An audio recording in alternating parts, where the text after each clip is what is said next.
If you refuse to partake in the exploitation of non-human animals, your stomach, your fridge, your mind, and your ethics will have never felt cleaner.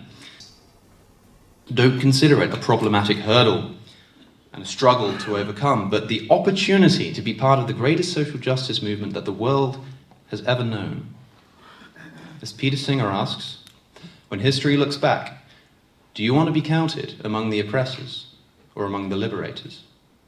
You've got to make that choice. If you pride yourself on rationalism, pride yourself on refusing to leave out any sentient creature from your rational moral code.